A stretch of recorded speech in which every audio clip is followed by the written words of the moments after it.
Congolaises et Congolais, tokomi déjà sikoyo na bitumba na biso ekomi makasi. Na bitumba makasi wana esengeli sikoyo to sala makasi poto décoller. Eza lokola avion tango eza na tarmac okomone ko vrombi mais eko s'envoler te. Il faut que depuis na piste tango ekomi na piste et bandit ko chauffer et après dès que ça démarre et voilà l'avion va décoller. Donc des niveaux yo tosi to kominango. Toyokaki biso nyonso message ya président na biso ezalaki jeudi le 26 dans sanza ya janvier. Président de la République alobaki makambo moko ya motu ya mingi. Oyo peut-être biso to comprenaki malamu te mais makambo wana ezalaki nini? Alobaki que esengeli bo sala grève ya liboso ya mibale bokangela ngai kanambe boya na ye ezali makambo wana esengelaki to comprendre yango malamu. Peuple congolais nazo yebisa bino que na politique ba croiraka na politique te. Na politique il faut comprendre la politique. Donc ce qui tolingi toyoka na malamu oyo makambo bazo sala oyo papa président de la République Etienne Tshisekedi azo sala na oyo pe biso tokoki kobanda kosala esengeli tozala na compréhension na kati. Tango compréhension ezate, voilà pourquoi il y a des désordres. Tozo senga bino bo croire na Etienne Tshisekedi te. Bo croire na yete, mais bo comprendre maloba na ye. Parce que ezali makambo ya Bible te. Bible ba oyebisa yo que bon oza malade, ba sambeli po na yo malade esili. Tu faut croire, ba lobi kaka il faut zala na croyance et ça va passer. Mais na politique eza ndenge wana te. Na politique il faut comprendre la politique. Il faut comprendre bien la politique. Ceux qui te comprendre yango alors to okende malamu. Alors problème ezali ndenge nini? Message ya président de la République qui est moko ya Chichi alobaki alobi makambo mibale oyo il fallait et la biso donc ba bénédiction oyo kokaki ko la biso oyo ezose la biso soki to comprendre et puis soki to respecter ba message na ye.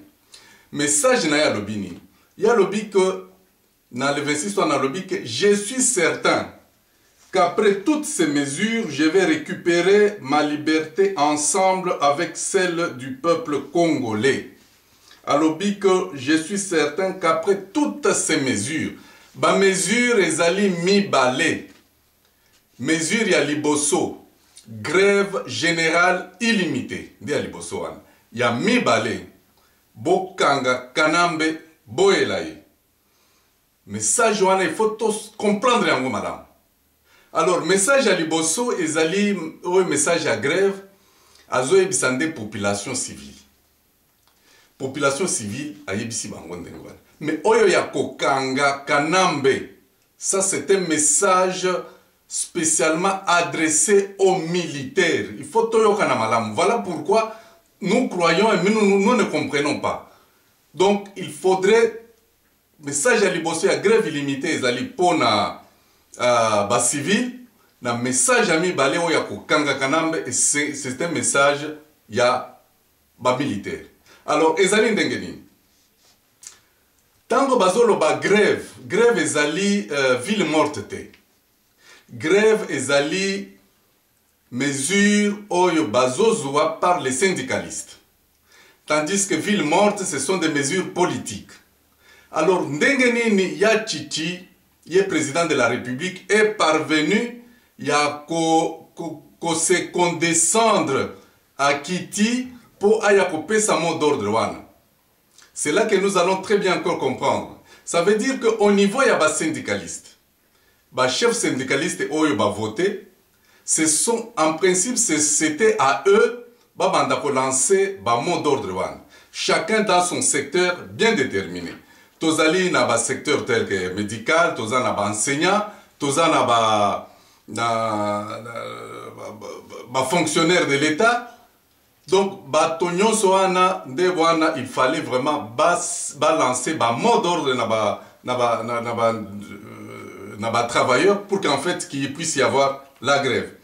Donc, la grève devrait être décrétée pour aussi des sociétés. Ba société de l'État, ba société para-étatique, telle que la MIBA par exemple. Les sociétés para-étatiques. Il faut que ça la grève. La grève est pour la société, il y a artisanale, il y a population, il y a peuple. Donc on appelle les sociétés privées.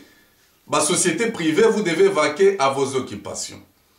Transport. Bon, qui est transporté? Ceux qui sont à la sotraz, tous à la bus ou à la mine. Donc ça, c'était des sociétés para-étatiques. Il fallait bosser la grève. Mais yo za na entreprise na yo, oza na 3-4 personnes, vous devez travailler. Wana il faut to comprendre malamu makambo wana. Yo zoteka na zando, kende oteka na zando, il n'y a pas de problème. Mais yo oza muto kende kokozwa ba taxe. Yo okoki ko kende na mosala wana, okoki kende na mosala te parce que tu es un fonctionnaire de l'État. Toyoka ni malamu. Donc, grève générale illimitée, ezalité que ba transporteur ba salamo salate, bato ya kokende na zando ba salate, ce n'est pas de cette manière-là. Et c'est tout comprendre. Et cette mesure, il y a grève générale. Ezali un moyen, une arme très efficace pour essayer de paralyser oyo ba structure oyo mwana oyo kanambe azo sala po azo mbongo asomba manduki afuta ba mercenaires pour ba ya kotraquer biso. Donc c'est dans ce sens-là que le mot d'ordre doit être suivi. Donc toyo kana malamu. Alors discours il y a Papa Étienne Tshisekedi, notre président de la République, et c'était un discours très clair et très simple à comprendre. Ce qui bozo ko croire na makambo azoloba tokotambola te.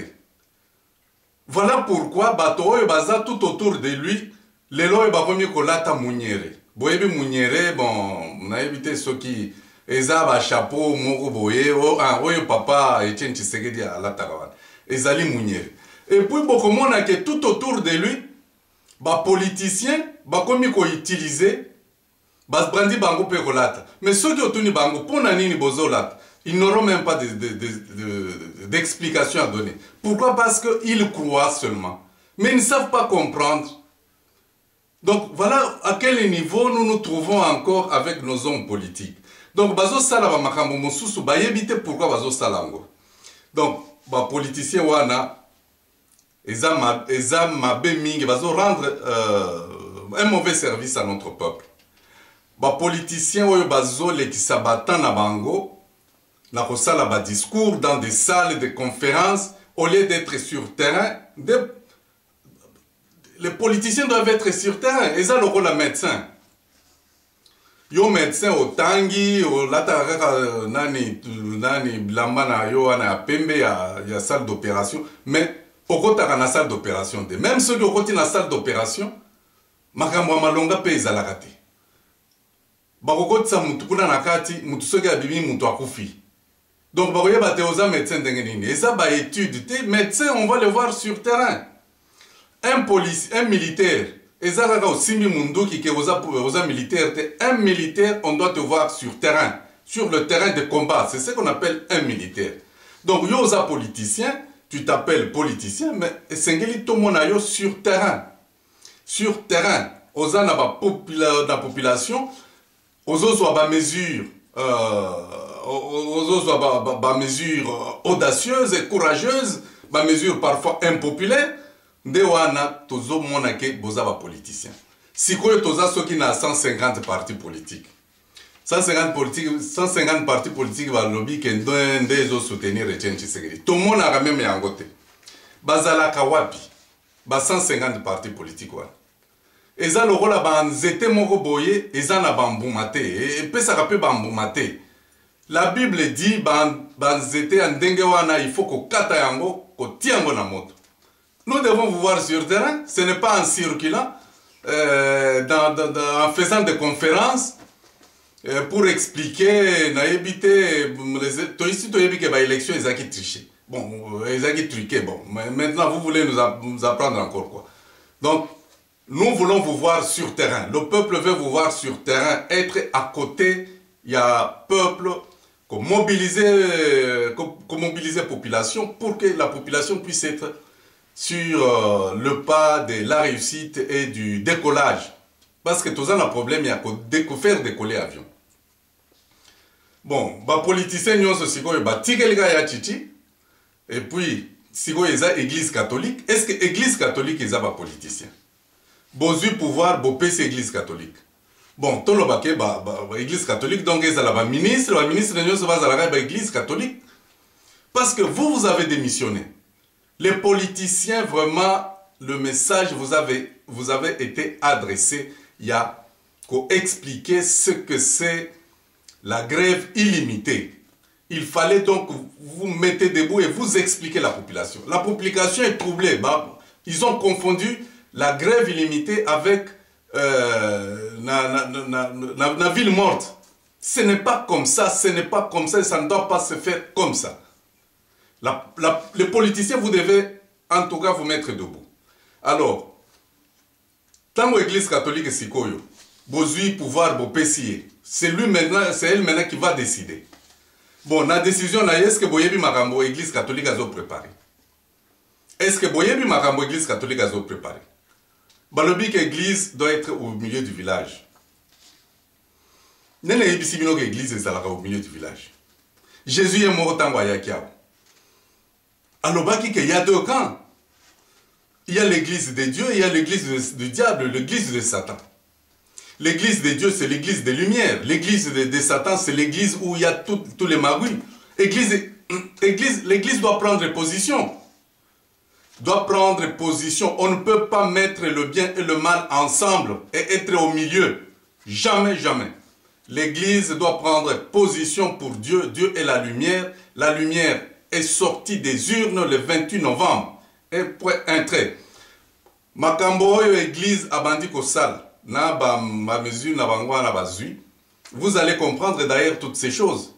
Parce que Nazoïb Sabino que la politique, il faut la comprendre. Il ne faut jamais croire dans la politique. Ne croyez pas dans le président Tshisekedi, mais comprenez les soucis du président Tshisekedi. Si vous comprenez ces soucis, vous comprendrez pourquoi il y a ce mot d'ordre et il y a guerre illimitée.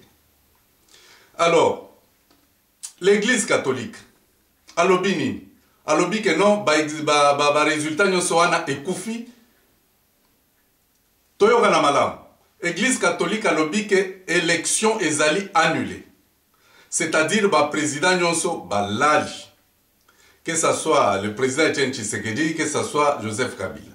Mais, il faut réorganiser l'élection. Mais tant que réorganiser l'élection, qui sera chef de l'État? Donc, l'Église catholique a lingui azwa tant il y a faire ressusciter Joseph Kabila pour continuer à légitimer mandat naï. Ça, nous n'allons pas accepter cette blague-là. Et puis, est-ce que l'Église peut organiser les élections? Si on veut organiser les élections, ça sera encore le gouvernement. Et le gouvernement peut encore faire 10 ans. Tout ça qui n'a Mobutu Awati. Mandat na ici là qui sont qui n'a banonantaïen, ceux qui banonandé wan. Mobutu a continué jusqu'à quelle année? Ce n'est pas jusqu'à 1990. Banonanset baye ko kolonglaï na manduki. Donc makambo ya église catholique. Balobi ke mbongo kozala la diaspora va donner. Mais nous n'allons pas jeter l'argent dans un trou. Aucun compatriote de la diaspora ne peut pas prendre son argent, aller jeter dans un trou, dans une histoire déjà compliquée. Notre abbé Louyeye, félicitations, courage. Mais l'abbé Louyeye est sincère dans ce qu'il dit. Mais il ne dit pas la vérité. Il faut te comprendre où ils allaient vérité, où ils allaient fausseté. Ils allaient le papier à dollar. Ceux qui ont eu $, bakoki présenter n'importe quel papier à dollar, à dollar. Parce que la copie et l'original, c'est la même chose. Mais il faut être spécialiste pour distinguer le faux du mauvais. Et Sengeli Toyeba Makamwa. L'abbé Louyeye est sincère. C'est la photocopie, mais ce n'est pas l'original. Original, Ezali Saint-Siège. Original, Ezali Monsengo. C'est comme ça. Dans un exemple, Mouké. Oyo nani Henri Mouké a sololaki na ngoyi na Bruxelles kuna. Mais ngoyi mulonda yebiseke maloba moko kitoko. Mais est-ce qu'on doit continuer à nous faire endormir comme ça? Jamais, jamais et jamais. L'abbé est très sincère dans ce qu'il dit. Mais ce n'est pas la vérité, parce que ce n'est pas lui qui prend la décision de la vérité. Soki kaka ton dima makambo wana ya memo wana église catholique te. Bon dimate, vous devez comprendre, ne croyez pas. Comprenez ce que l'église catholique est en train de faire pour ressusciter, faire sortir la troisième voie, c'est-à-dire faire table rase des élections, ressusciter Kanambé pour des élections qu'il n'aura plus à organiser jamais, je ne sais pas, après 10 ou 15 ans. Parce qu'il est là déjà par les armes. Pour le moment, notre président de la République, Makambo Église catholique, total ango avec beaucoup plus de réserves. Sinon, nous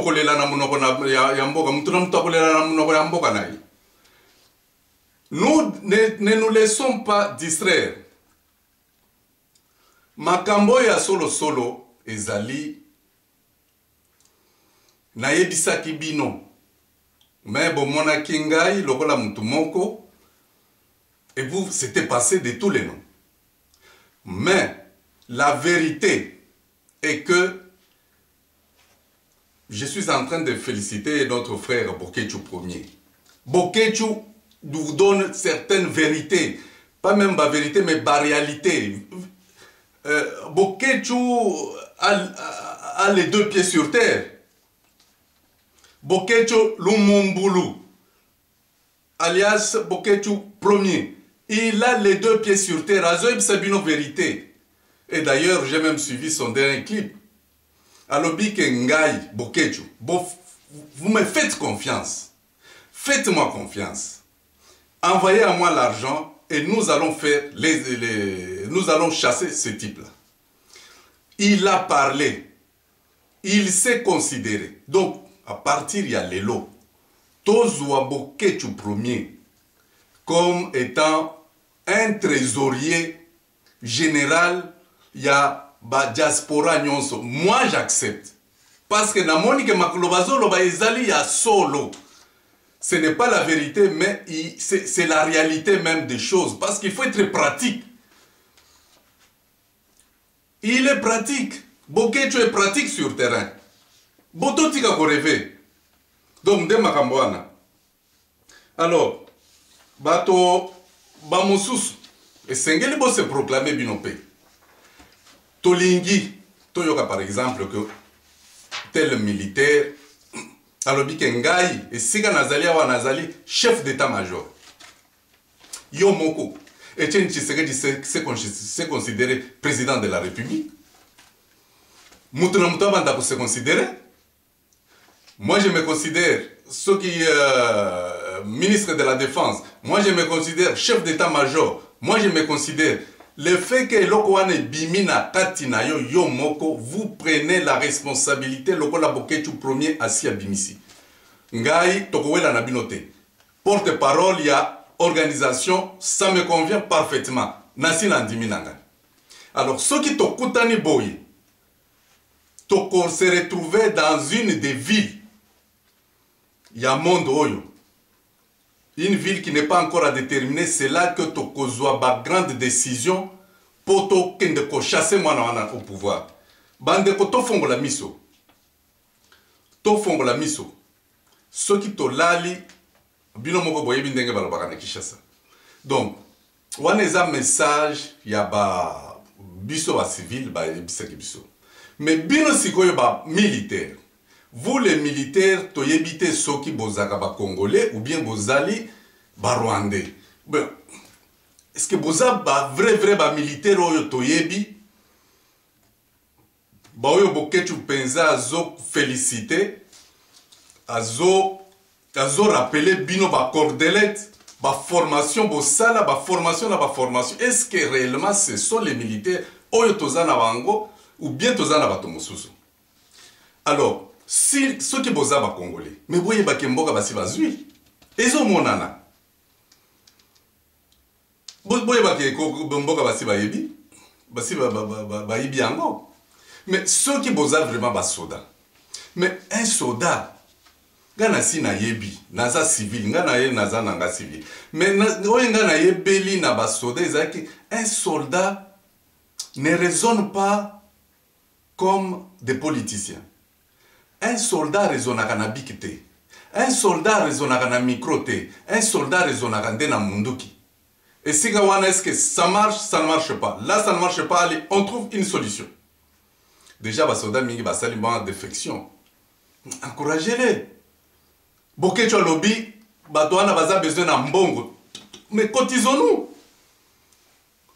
Mbongo yokende wapi, yokende pa ya bokecho. Moi, je vous le déclare, c'est un monsieur, c'est un Congolais sérieux.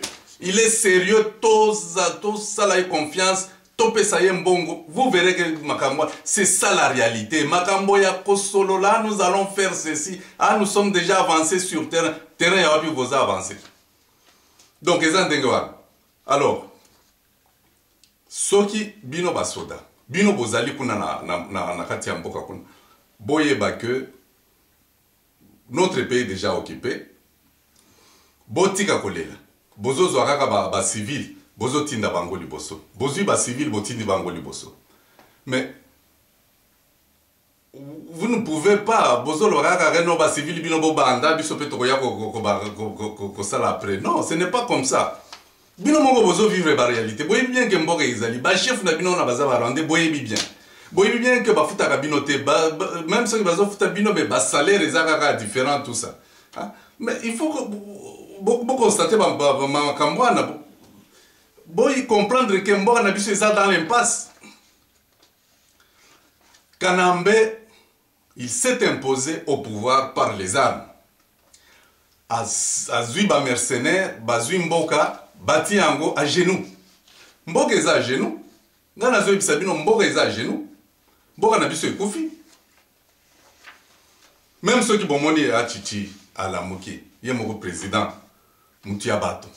Azali civil. Alaki sibino oya kokeki kosala.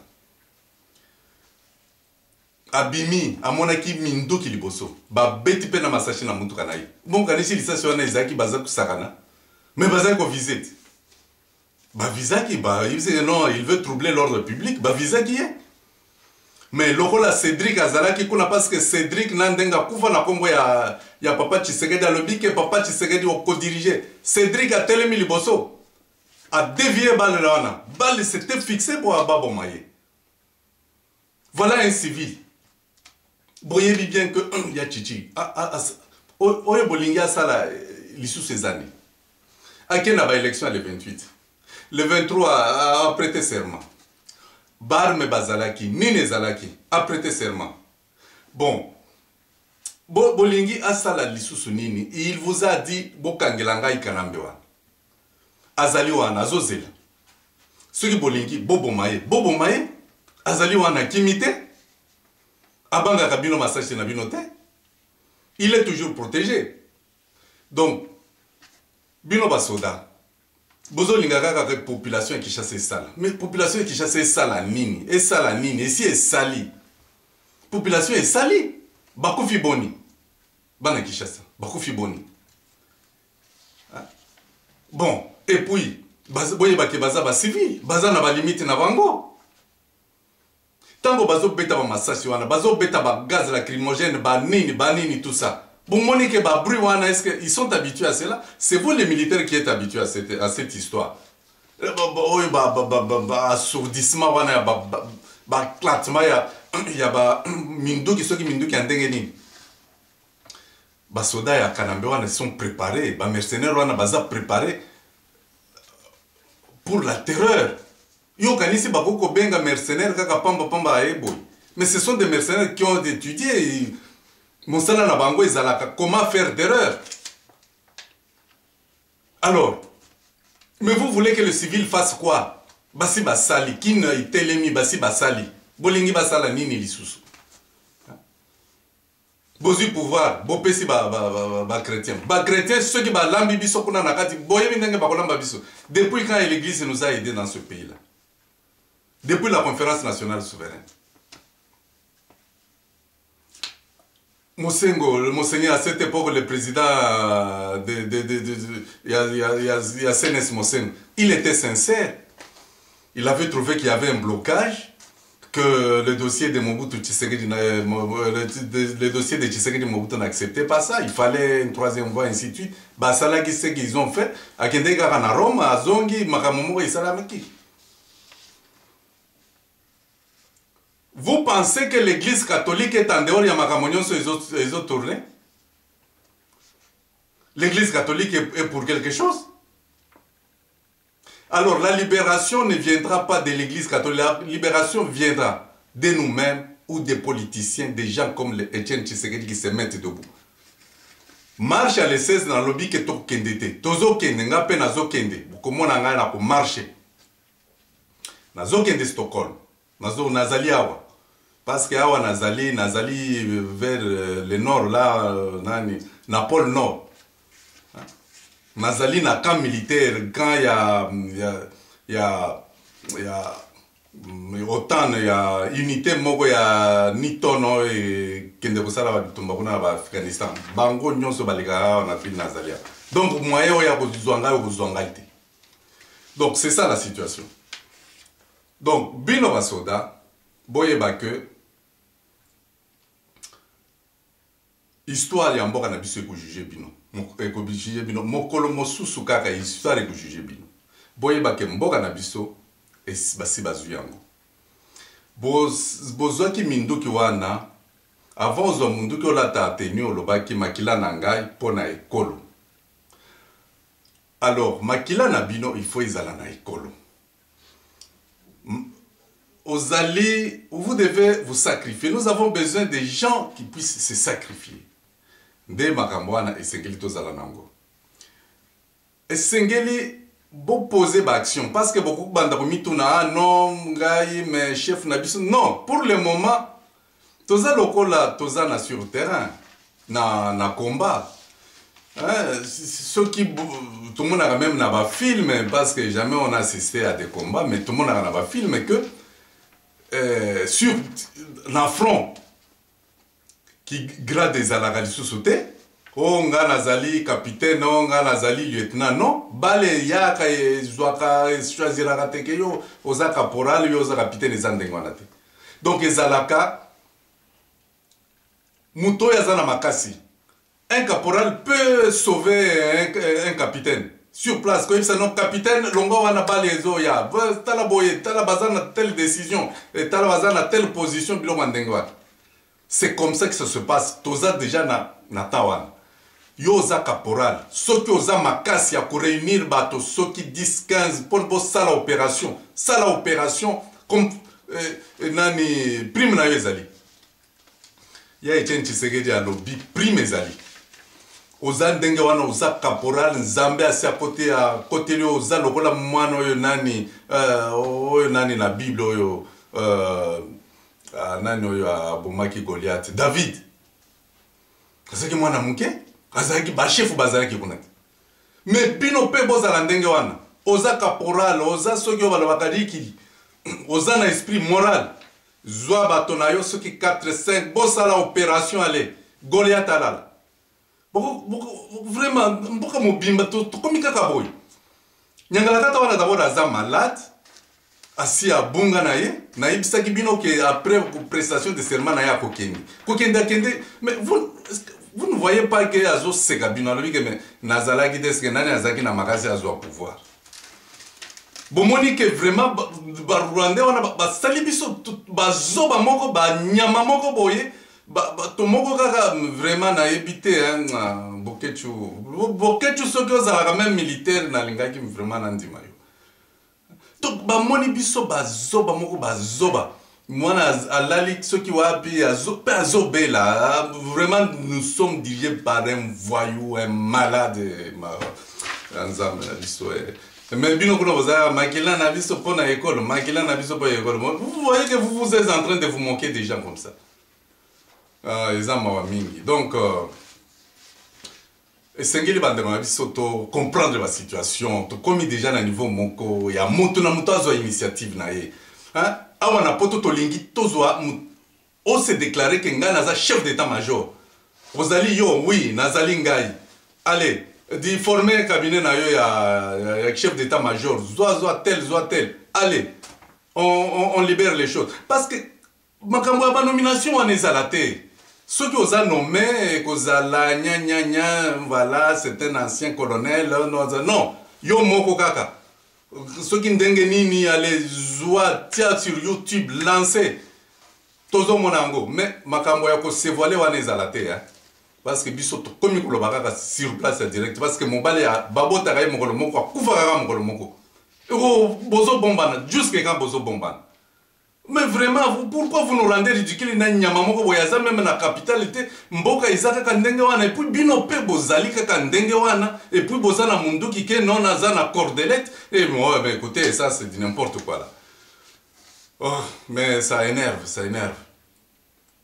Alors, je ne veux pas vraiment vous prendre beaucoup de temps. Oh, nalinga ina soki sezali boye ezali que eza moi pasi mingi oyo nazo constater moi personnellement oyo makambo ezoleka na kati na biso wana diaspora nakanisi ke toza mwa mayele esengeli soki moto abimisi ide oyeba kocontrecarre ide wana na ide mosusu ekozala malamu mingi awa toza na liberté d'expression mais makambo bandi kofinga bofingi et tout ça et puis vous êtes allé jusqu'à Boloba makambo ya tribalisme non azam muluba non mais vous voyez mes frères eza pasi mingi ya Boloba makambo na niveau ici tosi tokomi na koki ko comprendre que ezali bato ya pouvoir bato ya kanambe mais si makambo wana eza katikati na biso vraiment awa tozali na tous les médias possibles. Somba caméra na yo, ça ne coûte pas cher. Pour mettre sur YouTube, ce n'est pas un problème. C'est facile. Au Kokiko Sala, nous avons besoin des idées, mais pour parvenir qu'au fingamoto, ce n'est pas normal. Vous vous rappelez que tout ça qui na Boudena wana Suède, gouvernement Tobimisaki. Tout ça qui n'a pas conclave, tout ici gouvernement. Gouvernement wana pour vous faire voir que biso to monaki clairement makamwana et jusqu'à présent. Est-ce que bon moni gouvernement jusqu'à maintenant? To comme déjà to comme déjà na 30 40 jours n'a évité depuis que le président a prêté serment. Est-ce que bon moni gouvernement? Est-ce que vous connaissez les difficultés de Etienne Tshisekedi, notre président? Est-ce que vous connaissez ces difficultés?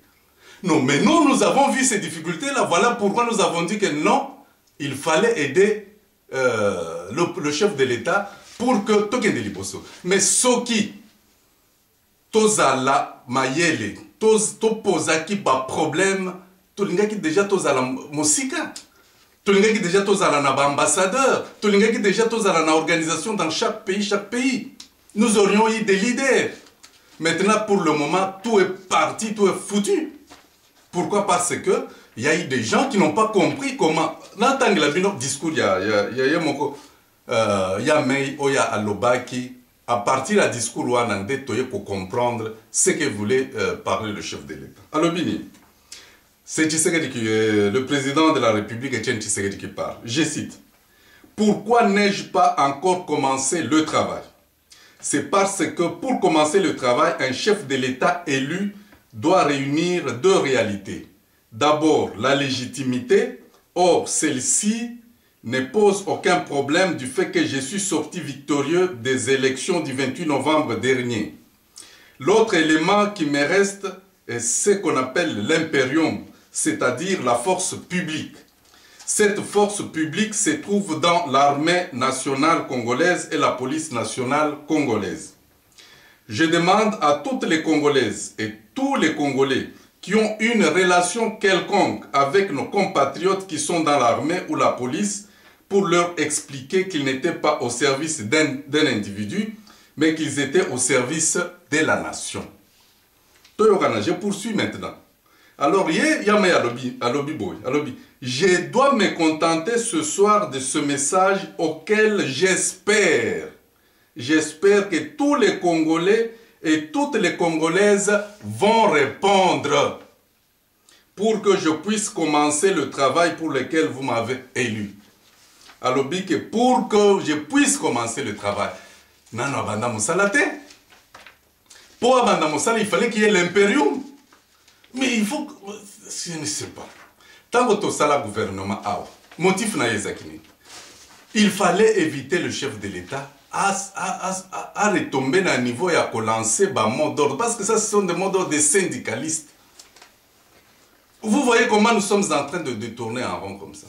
Et nous perdons tout notre espoir. Le président ne peut pas faire un... Nous, on savait, c'est ça, d'ailleurs, malheureusement, nous ne l'avions pas déclaré. Mais si le président, avec l'épée de Damoclès qui est sur lui, il a tous les ennemis du monde, en commençant par la CPI, d'abord, ils vont trouver une loi qui sera en rapport avec trouble de l'ordre public, parce qu'ils savent comment les magistrats ont beaucoup et puis, deuxièmement, les ministres devraient être exposés. Très exposés. Parce que balingaki ba boma bango. Bomoni sikoyo tozanaka ya secrétaire général. Vous savez comment il a été torturé. Il est à l'agonie. Il est à l'agonie, il a été arrêté ngaki ayawa mardi. Ngaki azo avion mardi na pokwa. Mercredi lelo, il fallait aza invité par un Bundestag en Allemagne. Mais bakangié. Botoli et tout, passeport, tout et tout. Et puis vous savez les tortures. Bazai Kobeta et Bakangi, Miso Bakangi, Batie Kaboul. Donc comme quelqu'un allait pendre, il sait que mon siko tozo qui est pendre. Donc Makambo et Bazo Salananzo Tonaye, il y a Azo Soutraka ko Soutraka. Donc quelle terreur! Jacquemin a souffert, il a souffert. Pour le moment, il est à l'hôpital, mes chers frères. Et nous sommes en train de ronds-points comme ça. Nous sommes en train de ronds-points. Au lieu d'avancer. Ah. Je remercie Papa Boketu. Boketu, vraiment, continue ma casse. Tu es sur la bonne voie. Alors, maintenant, Bozo Zouaba Makambouane, tu vas saluer le gouvernement. Parce que pour le moment, il n'y en aura plus. Pour le moment, il n'y en aura plus. Pour le moment, et Sengel Karamouta s'est déclaré. Comme Boketu s'est déclaré, moi je me suis déclaré, qu'un chef d'état-major se déclare, qu'un ministre tel se déclare. Comme ça, chacun saura prendre ses responsabilités. Et Zandengewan. Alors, Bozana Makambo ya tribalisme. Est-ce que tribalisme, est-ce que vous pensez que Ngai Naza Moulouba Yasol? Mais le combat que je mène, ce n'est pas un combat de Balouba.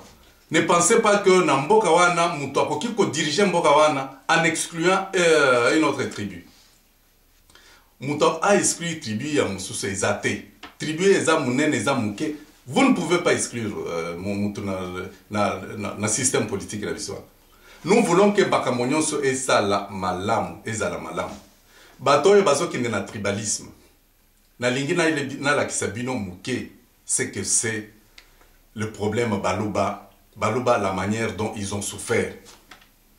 Les Balouba ont souffert, na évité depuis que Mboka wana ezali Mboka. Nanu baza nanu en pété.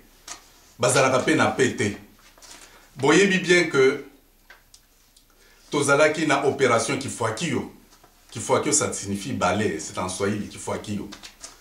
Où on a balayé la maison du Katanga. Les Kassayens, Bazongaki. Il y a eu des morts. Tant que Bazongaka, ce n'est pas dans de bonnes conditions. Il y a eu beaucoup de morts. L'opération Kifuakio. Choisir tout simplement une tribu.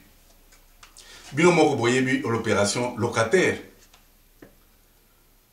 opération locataire même na Kinshasa bozaki nango mutalenga zoandako ah non aza muluba non muto mosusu oui mais pas muluba ah tika nyoka boma muluba ezaki ndenge wa tout un peuple comme ça vous le faites toujours souffrir pona nini basali nini to éviter boyebi opération sans emploi ezalaki opération moko ezaki ta Mobutu oyo il fallait kozwa bato nyonso ba chômeur bazaki na ba ville bazonge pa na bango opération wana c'était contre les Baluba parce que les Baluba chez eux bazaki na ba usine te pour bazwa ba usine pour basala mosala il fallait bakende na Katanga bien mosusu na Kinshasa mais tango bazaki kosala opération wana c'est-à-dire ba memi bango dans des conditions ezalaki mutu asali eloko te mais parce que azali chômeur et il doit retourner chez lui. Mais les Katangais qui étaient là, parce qu'à ce moment-là, moi j'étais à Lubumbashi. Mais ceux qui étaient à Lubumbashi là-bas, on les laissait parce que c'était chez eux. Mais c'était les Kassaïens tout simplement qu'on a fait rentrer chez eux. On les a opérations. Boye bibino moko opération Kota.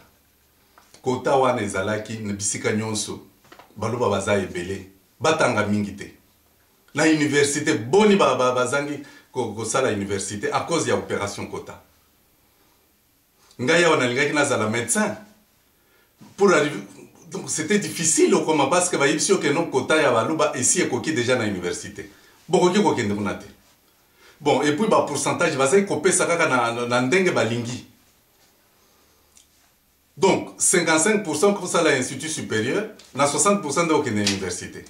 Na université on a ceux qui une année ou échoué, ba betelio caché na sima diplôme là, c'est fini, tu ne peux plus encore travailler et tu ne peux plus encore aller étudier ailleurs. Voilà comment on a fait souffrir, bloquer les gens. C'est alors que ba école moko ya privé banda qui battant wana ba 76 77 ba école privée bandi et c'était les Baluba maintenant qui voulaient maintenant s'organiser pour sauver banana bango. Boyebi opération enveloppe. Non Baluba baleki mingi na armée.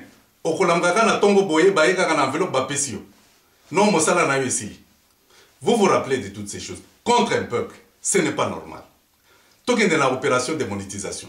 Boyebi bien que en 1980, basalaki opération, il y a démonétisation. Ba changer bambongo. Vous savez bien qu'au Kasaï, il n'y a pas une banque. Batonga konate, banque ezakite.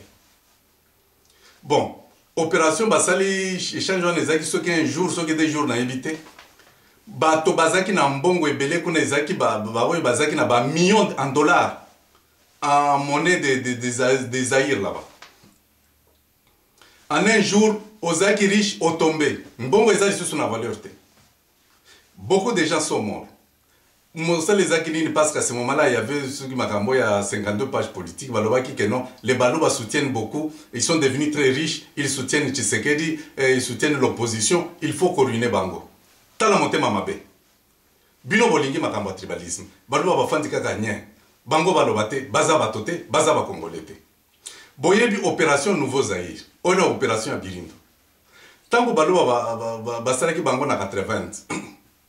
Na 92, na 93, baboyaki kolia mbongo asika. Balobi non, tokolia ba Nouveau Zaïre te, ba ancien Zaïre te. Totika kana ba tokolia ba Nouveau Zaïre te, tokotika kana ba ancien Zaïre. À ce moment-là, moi j'étais là-bas, j'étais au Kasaï à Moujima.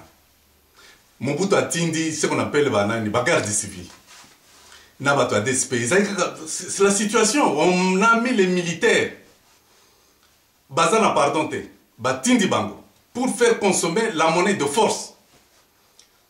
Et je me rappelle même ma voisine est décédée là. C'était des expulsés. Azé pour ça là baigné naé libanda wana. Basoda baye.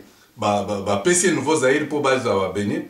Mère wana boy. Babandi ko betaye. Mère akimi. Bazui bambongo nyonso azai ko sala bati na moto azai ko sala makala. Azai mena makala ta azai ko sala ndena makuni. Le lendemain, 2 jours après, cette femme est morte. À Otaï Kobota, il y avait 2 mois ou 3 mois à Otaï Kobota. Voilà comment on a fait on a tué les gens contre un peuple. Parce que Baboyek, et puis, Toboyek était ça parce que c'était un problème politique, c'était un problème économique. Bon, on a dit, les cas qui ont 80, mes frères. peuple esala nini. Bon, boyebi opération Katekela. Opération Katekela ezalaki que bato bake kotimula jama parce que misala ezaki te batonga ba entreprise kuna te. Bake kosala mosala na bango ya jama po bayeba ndenge nini bakoki kolia. Basoda bantourne bango. Beta masasi. Bato bakufi. C'est pour cela que bomoni grâce à Ngalola Mpandangila, Amnesty International et Kotala Bibembe moni vraiment que non, ça c'est impossible. Bana basi bakufina, ils n'ont rien fait. Il n'y avait même pas de sommation. Bakufi. Ndewano monaki à un certain moment ba libéraliser diamant artisanal. Nambujimai okoki kotonga ndako ya bien te. Soki otongi yango bayi kokanga yo parce que ba mbongo zwa donc okende osala diamant. Kosomba biloko ya valeur te. Il fallait donc on nous a réduit à pourquoi des choses comme ça. Opération cravate. Ola ta cravate te.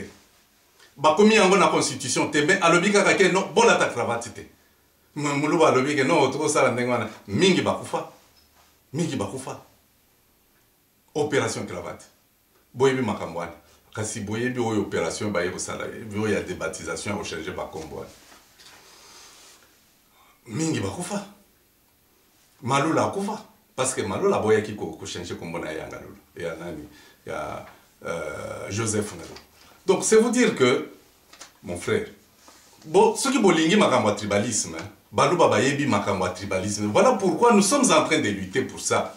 Nous sommes en train de lutter contre makambo na tribalisme. Vous ne pouvez pas construire un pays sur base du tribalisme. Mobutu a essayé de construire son empire sur base du tribalisme. Est-ce qu'il a chassé Bangala Nyonso, Tigani na clan na ye. Ya Bangwandi. A Tigani na Bango. Maintenant, les autres ont Bangwandi. Les longs Wanda Zawad. Les lots Baramoto Banani Bazawad. Tout ça n'a pas en exil. Mais ceux qui t'ont wana bazala bien inspiré. Bamona que nombo kanabiso izo kende mabe. Mutoyo Tshisekedi azana ba idée à bientôt soutenir yango to sala pona biso. Les lots Baramoto azana makasi azonga na mboka kende ko contrôler bichi na ye. Donc vous voyez les conséquences. Oyo Mosusu, oyo Laurent Désiré Kabila ye na bato na ye. Ba mwenze Kongolo banani. Mosale zanini ano kanga Tshisekedi botinda ye. Ba Tshisekedi azonga kina ye na mboka ti. Bozongi saki. Tra ndenge ba bru bozo salawa. Lelo tozana wango wana. Bakai kumwimba, bakakuji, ba mwenze Kongolo ba oyo Mosusu na soki nani wana na yebi bangote. Bazali wapi bayoka kabango lelo mboka bateki yango soki tozala ka makasi soki batolokola bangwando bazaki très influent autour de Mobutu ba expliquer Mobutu la valeur il y a une société réellement démocratique. Est-ce que tokokaki kozala ndenge to bandi ko souffrir sikoyo tozo écoutez ce n'est pas normal makambo wana il y a tribalisme et sila makambo wana tribalisme et sila. Nganazo sala ba discours, c'est pour informer la population. Ceux qui na sali mabe, ceux qui bon monique na ba discours na sala, ça ne vous plaît pas, mais ayez les idées contraires. Au lieu de faire Moulouba, ça devient une insulte, ça devient une injure. Nganaza Moulouba, j'en suis d'ailleurs très fier.